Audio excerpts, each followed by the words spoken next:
I remember seeing Tom Jones on the television, and I thought, I want to be a female version of Tom Jones, a real entertainer, not a boring old singer. A 1 and a 2 and a 1, 2, 3, 4, 5, 6, 7, 8, 9, 10, 11, 12, 13 and a half.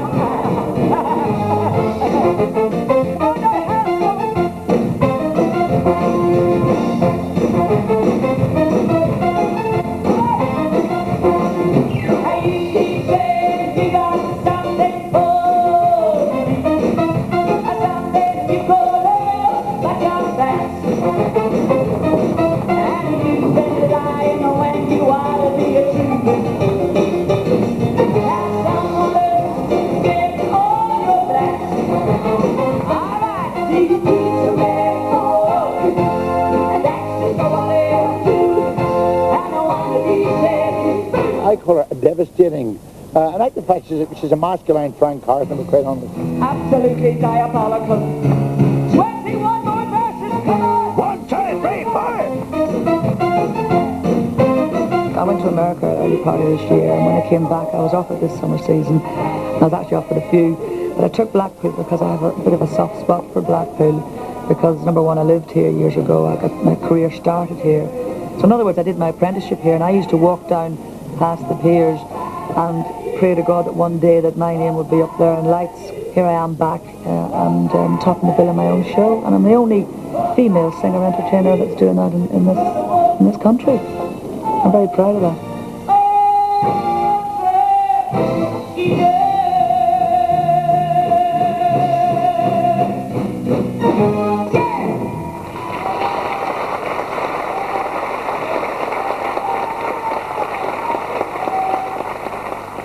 I grew up in a place called Clog.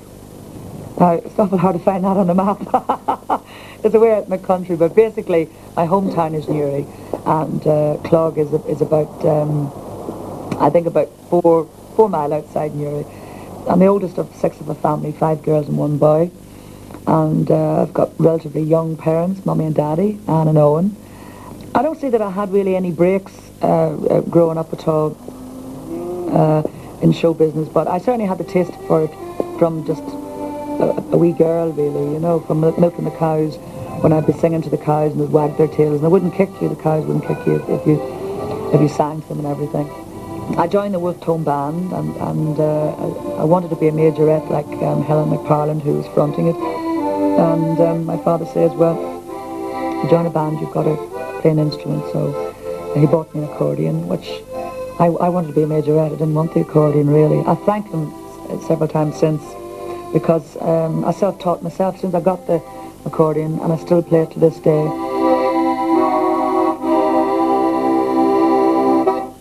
Slightly rusty. I used to always get a sick feeling in my stomach going to school. I really hated it so much, and I get the same feeling now when I see school children with their school bags, because that brings it all back to me, because I hated it so much.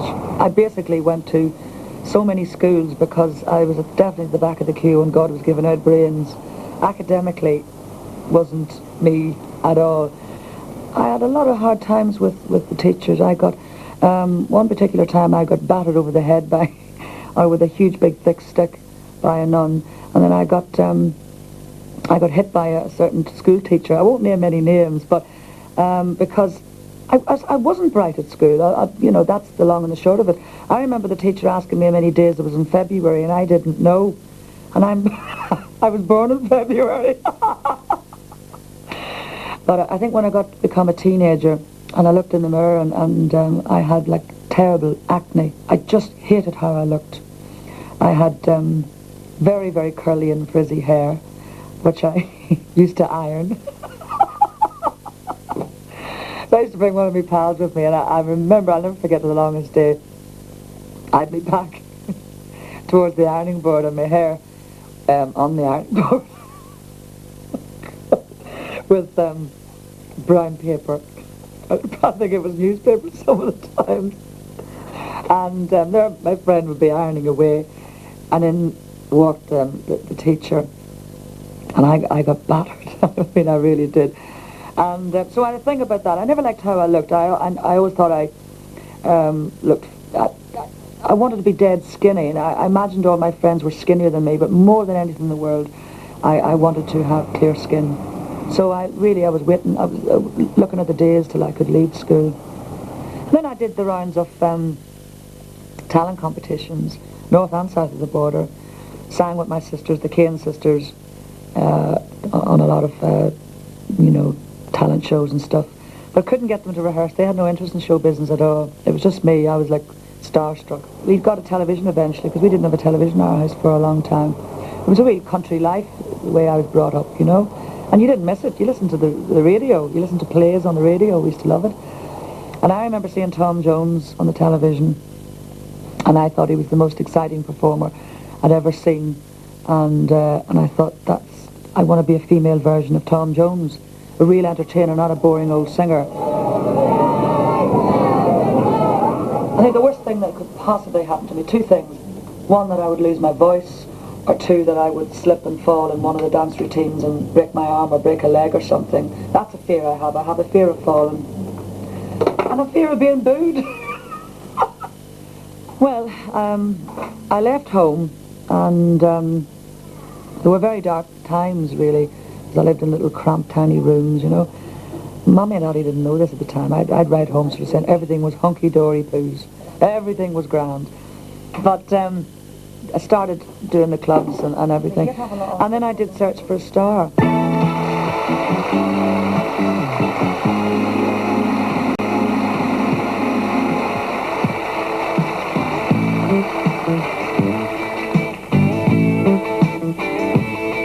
It's Saturday night and it's a perfect night for dancing. I'm wearing my makeup up and on all day. And all the king's horses, all the king's men, could never put mommy and daddy together. Back together.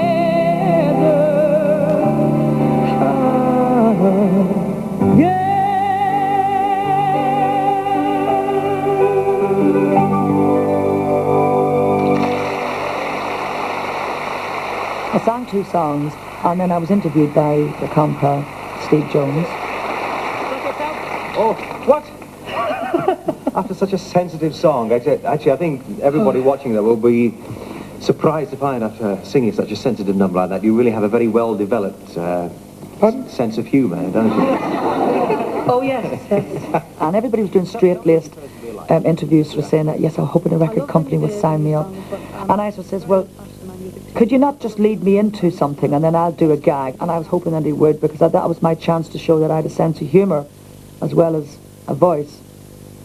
So I says to him, just ask me, have I enjoyed myself since I've come here to London? I says, I want people to think I've just literally got off the boat from Ireland. Are you enjoying London, by the way? Having a good time? Yeah, I'm having a great time. The only trouble is, when I came here, everybody thought I was Terry Wogan in drag. No, that was funny then. It's not so funny now. But I got a huge laugh from the audience. Right. I was brought up on a farm, you see, and I used to have to milk the cows every single day. Doesn't sound very glamorous. But I heard that when you're milking the cows... I told a story about milking the cows. I did the actions, you know, how I milked the cows on the farm. And the strange thing is, I didn't get a sausage for my voice. Nobody wanted to record me. Nobody signed me up. But I was inundated with offers for my sense of humour. And I got offered a game show called Punchlines, which Lenny Bennett hosted. I'm Roger. I'm Rosemary. I'm Jeff.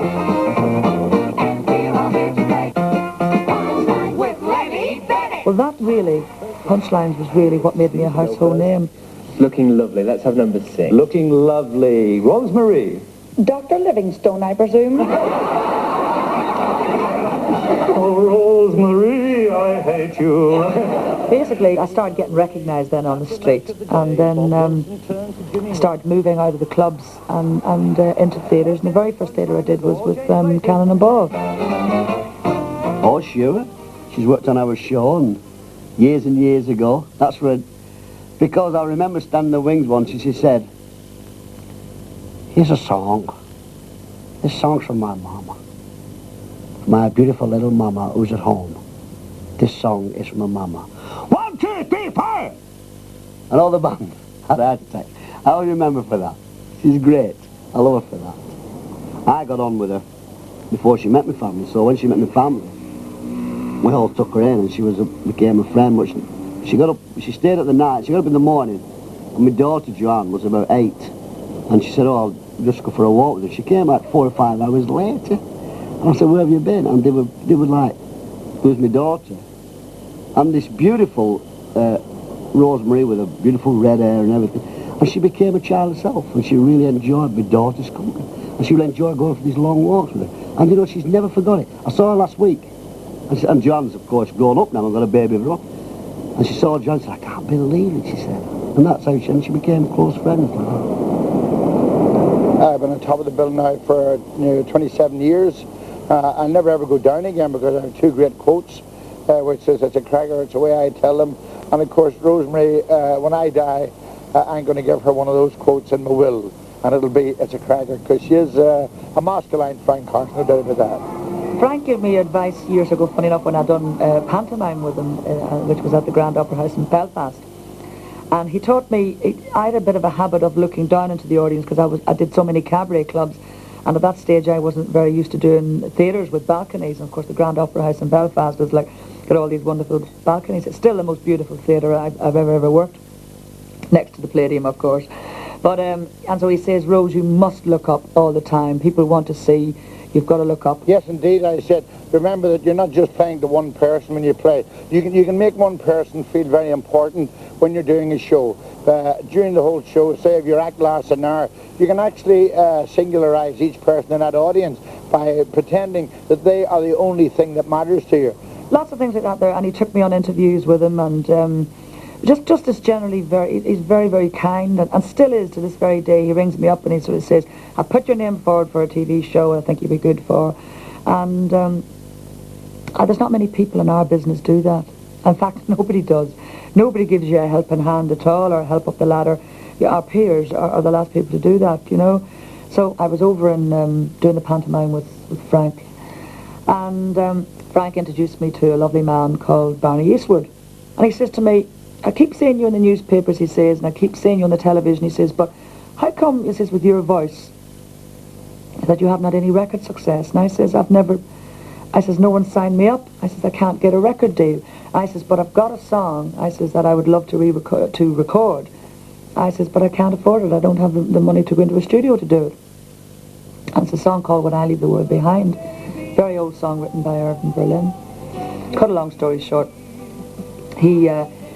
the following day, he sent one of his men up with a cheque for the amount, and I recorded it in the studio in Belfast with the money that Barney gave me, and did it on a handshake.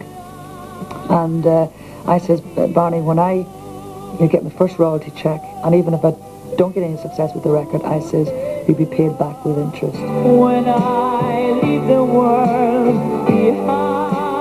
And I got to sing with Chas and Dave, and I sang a song called You're Nobody Till Somebody Loves You, and then closed with the big ballad When I Leave the World Behind, which I'd recorded in Belfast. But the most amazing thing happened, that the switchboards was actually jammed at LWT, and it was just people sort of saying, where can we get this song?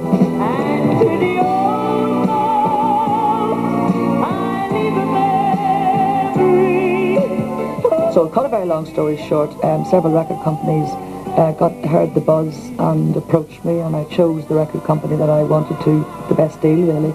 So basically, isn't it nice to think that it was that song that recorded in Belfast, it was through Frank and through Barney Eastwood, and I got me royalty check and I sent him back the money.